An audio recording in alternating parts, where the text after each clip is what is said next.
स्वागतम बच्चों, मैं उमाशंकर तिवारी, आपका हिंदी शिक्षक।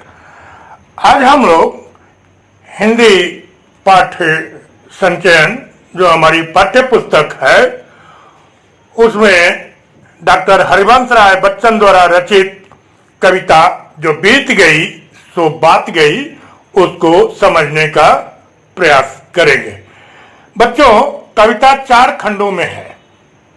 अब इस सब की जो है आलोचनात्मक व्याख्या और इस पर पूरा कार्य करने में वीडियो अत्यधिक लंबा हो जाएगा, इसलिए हम लोग इसको जो है 2 पार्ट में बांट दे रहे हैं और बांट करके आज का कार्यक्रम केवल आलोचनात्मक व्याख्या रहेगा, जिसके तहत संदर्भ, प्रसंग, व्याख्या और काव्य सौंदर्य को देखेंगे।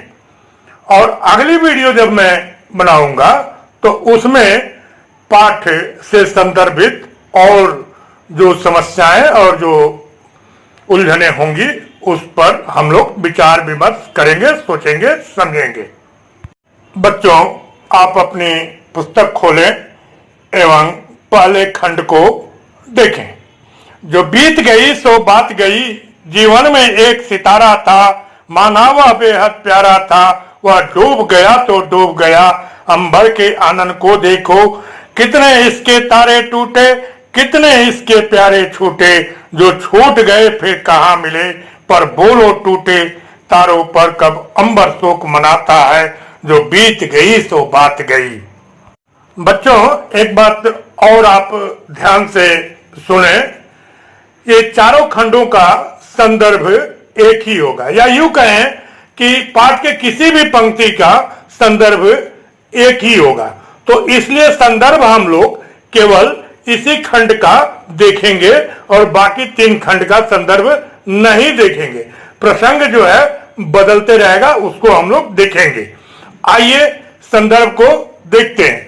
प्रस्तुत काव्यांश हमारी पाठ्य पुस्तक हिंदी पाठ संचयन के जो बीत गई सो बात गई कविता से ली गई है। इसके रचनाकार छायावादोत्तरकालीन हालावाद के जनक महाकवि डॉक्टर हरिवंश राय बच्चन जी हैं।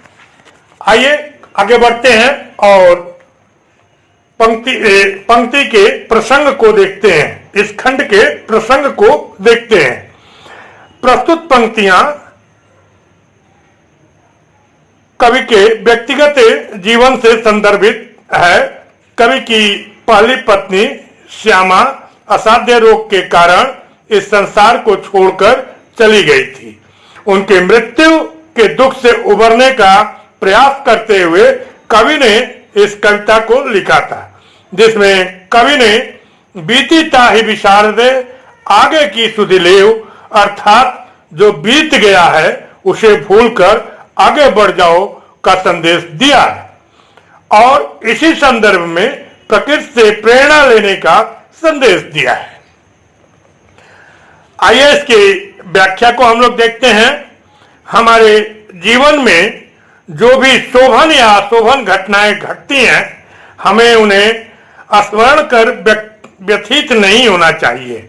माना कि अतीत में घटित अशोभन घटनाएं हमें रुलाती हैं, हमें व्यथित करती हैं, फिर भी उन्हें याद करके स्वयं को घुलाने से कोई फायदा नहीं। हमें अपनी इस पीड़ा से उबरने के लिए प्रकृति से प्रेरणा लेनी चाहिए, तब हम मन को शांति दे सकते हैं। हालांकि प्रिय से बिछुड़ने की पीड़ा को सहना आसान नहीं है, पर जब हम अपनी निगाह प्रकृति पर डालते हैं तो ऐसा लगता है कि यह तो जीवन का एक शाश्वत सत्य है, उसे हमें स्वीकार करना चाहिए। आसमान में अनगिनत तारे हैं जो आसमान की शोभा में चार चांद लगाते हैं। आसमान के लिए वे तारे बेहद प्यारे हैं, पर वे तारे टूटते रहते हैं। टूटना उनकी नियति है। एक बार टूटने के बाद वे आसमान से पुनः मिलते भी नहीं, किंतु उन प्यारे तारों के टूटने पर आसमान को व्यथित होते हुए, रोते हुए, बिलखते हुए किसी ने नहीं देखा। मिलन या वियोग प्रकृति का शाश्वत सत्य है।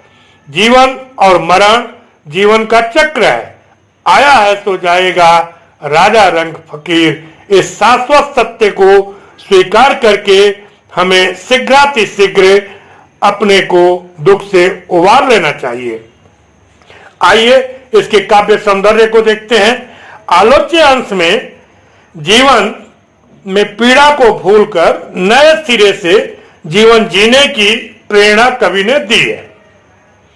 आलोच्य अंश में कवि ने जीवन की नश्वरता को इंगित किया है। कवि के अनुसार सिर्फ मनुष्य ही नहीं बल्कि प्रकृति के जितने तत्व हैं सभी नाशवान हैं। तीसरे बिंदु में देखिए इसके काव्य सौंदर्य के, अपने कथ्य को स्पष्ट करने के लिए प्रिय के साथ ही साथ प्रकृति को भी समेटा है। तारों का टूटना प्रिय का बिछुड़ना ही है।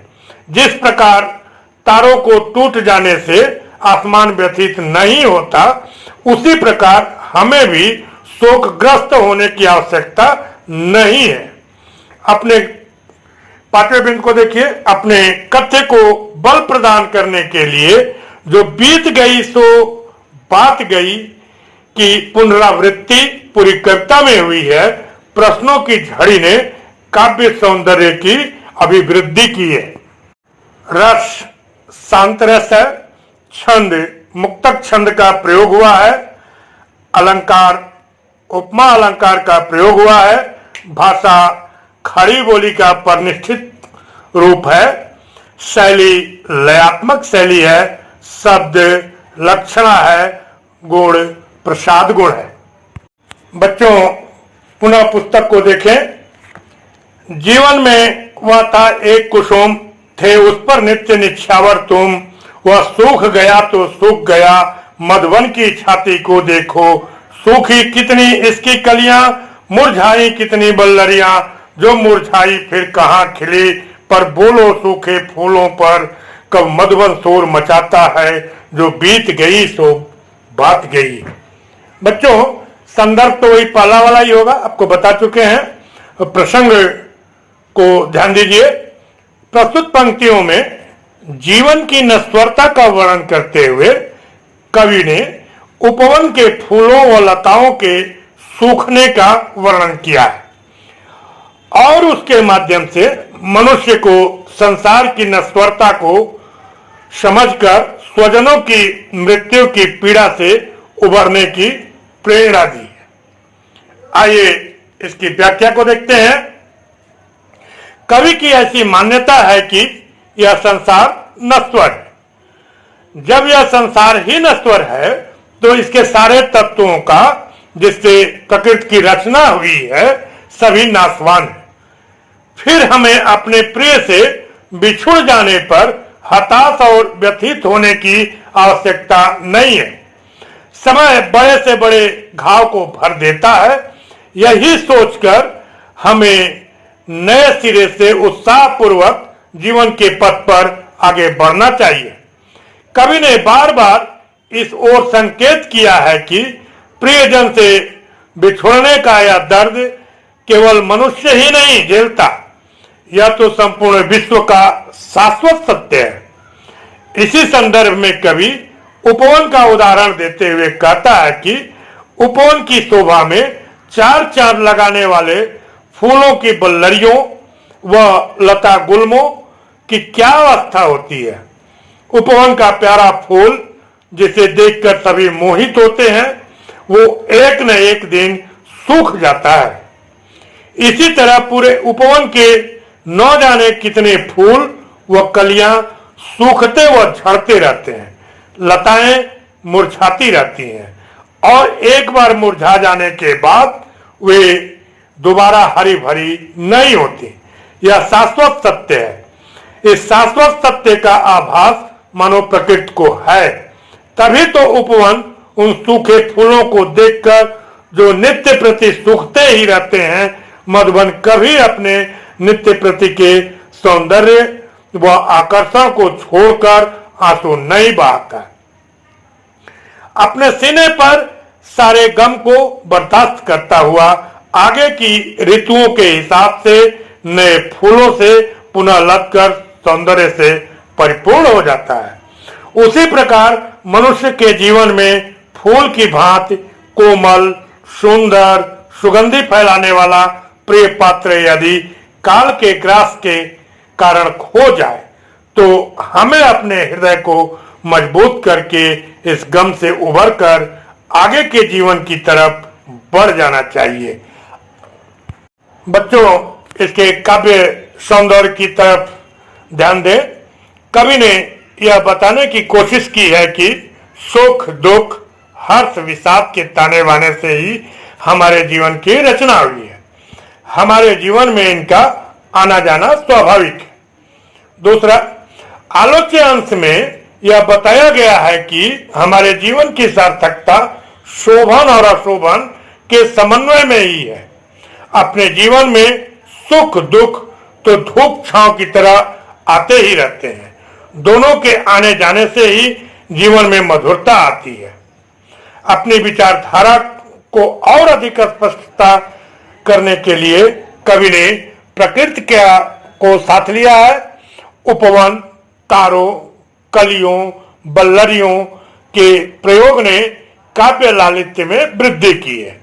मधुर और कोमल भावों के प्रयोग ने मन को छू लिया है।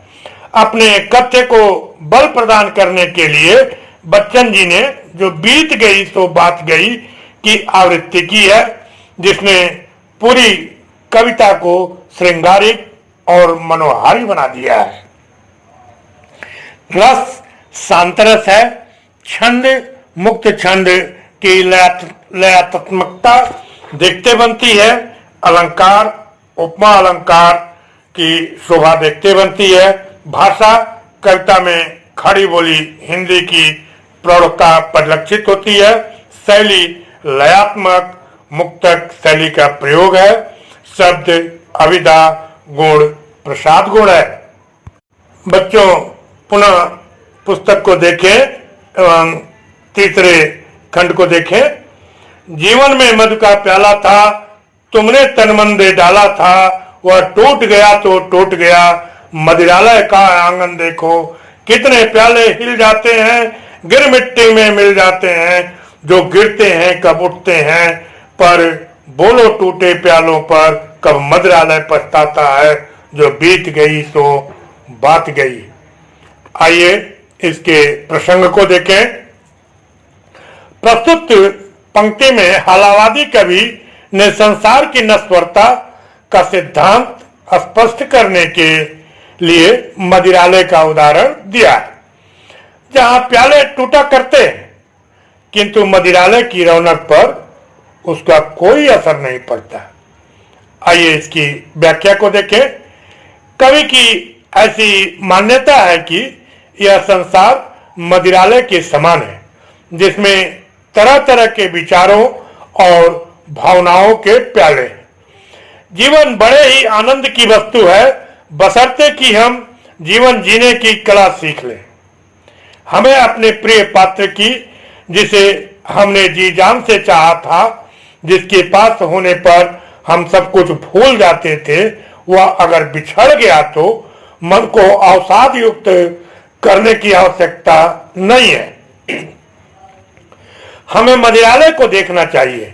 वहां कितने ही मधु से भरे प्याले टकराते हैं। इनमें से बहुत कुछ टूट जाते हैं, फिर मिट्टी में मिल जाते हैं। जो मिट गए, टूट गए, बिखर गए, वे फिर कभी नहीं आते। किंतु मदिरालय रूपी यह संसार उन प्रिय पुरुषों या पात्रों या यूं कहें प्यालों को खोकर अपनी गति को छोड़ नहीं देता। समय उन घावों को भर देता है। हमें प्रकृति के अपने आसपास के बिखरे पात्रों में अपने जीवन का तादात्म्य ढूंढना होगा, तभी हमारा जीवन सार्थक होगा। तो बच्चों, इसके काव्य सौंदर्य को देख ले। कवि का आशावादी दृष्टिकोण व्यक्त हुआ है। हमें आधा गिलास खाली देखने के स्थान पर आधा गिलास भरा देखना चाहिए और जीवन में निराश नहीं होना चाहिए। कवि का यही संदेश है। Think positive and be optimistic. कवि के अनुसार हमारे जीवन में सुख दुख का आना जाना एक स्वाभाविक प्रक्रिया है। दुख सबको मांझता है।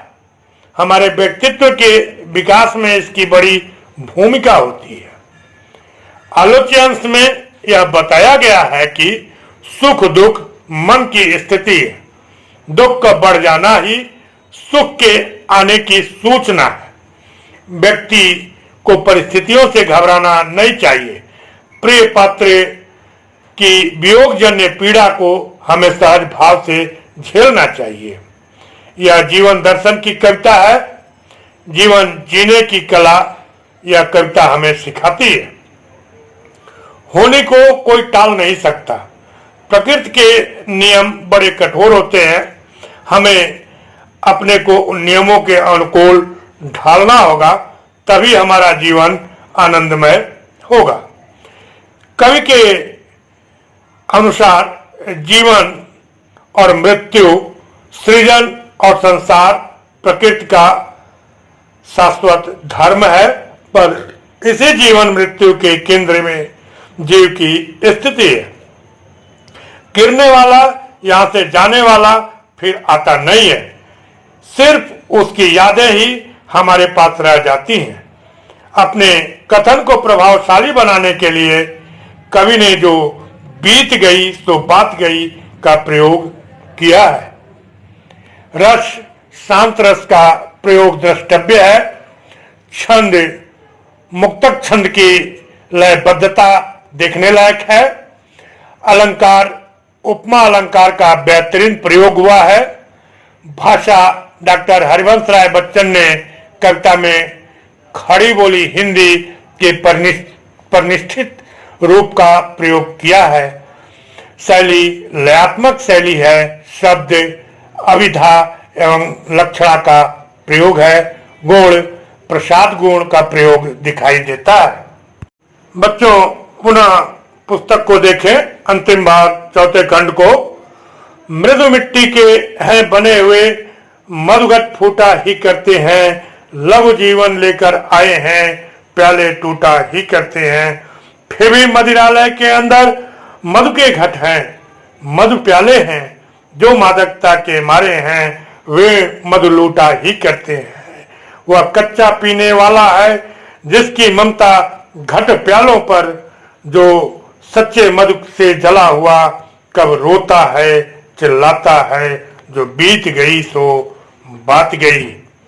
आओ अब हम लोग इसके प्रसंग को देख लें।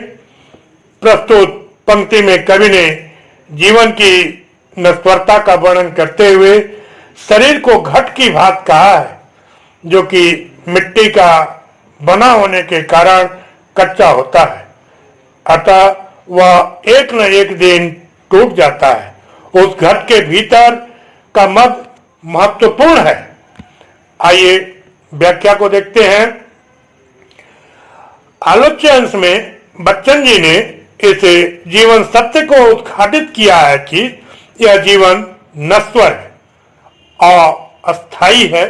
जैसे घड़ा कोमल मिट्टी से बना हुआ होता है, अतः उसे एक न एक दिन टूटना ही होता है। वे इस संसार में बहुत ही छोटा जीवन लेकर आते हैं और अपना जीवन पूर्ण कर टूट जाया करते हैं। उसी प्रकार हमारा शरीर भी मिट्टी से बना है। इसका विलीनीकरण मिट्टी में ही हो जाता है। हमारे सभी संत कवियों ने भी ऐसा ही कहा है। तुलसीदास जी की एक पंक्ति देखें हम लोग। छित जल पावक गगन समीरा, पंच रचित अधम शरीरा। उसी सत्य को यहाँ कवि ने आगे बढ़ाया है और हमें बताया है कि आदमी देह से नहीं जीता है, नेह से जीता है। जो देह से जीता है वह सच्चा प्रेमी नहीं है। यह हमारी काया कच्चे घट के समान है। इसका रहना ही आश्चर्य है। इसका फूट जाना, नष्ट होना ही सच है। इस संसार में हर प्रकार के लोगों का जमघट है। वे सच्चे प्रेमी नहीं हैं जिनकी ममता देह में है, वे अज्ञानी हैं। ज्ञानी पुरुष घोर विपदा में भी धैर्य नहीं खोते। वे सुख दुख को, शोभन अशोभन को स्वाभाविक रूप से जीते हैं, भोगते हैं। प्रेम में प्राप्ति की अपेक्षा नहीं होनी चाहिए। मदिरालय में प्याला टूटा ही करते हैं, फिर भी मदिरालय के भीतर मद के घट भी भरे रहते हैं और मद से भरे प्याले भी छलकते रहते हैं। जीवन में रस के इच्छुक लोग उस मधु का आनंद लिया करते हैं। यदि कोई व्यक्ति कच्ची मिट्टी से बने घट व प्यालों के टूटने पर ही आंसू बहाता रहेगा तो उसका मतलब है कि वह सच्चा पीने वाला नहीं है।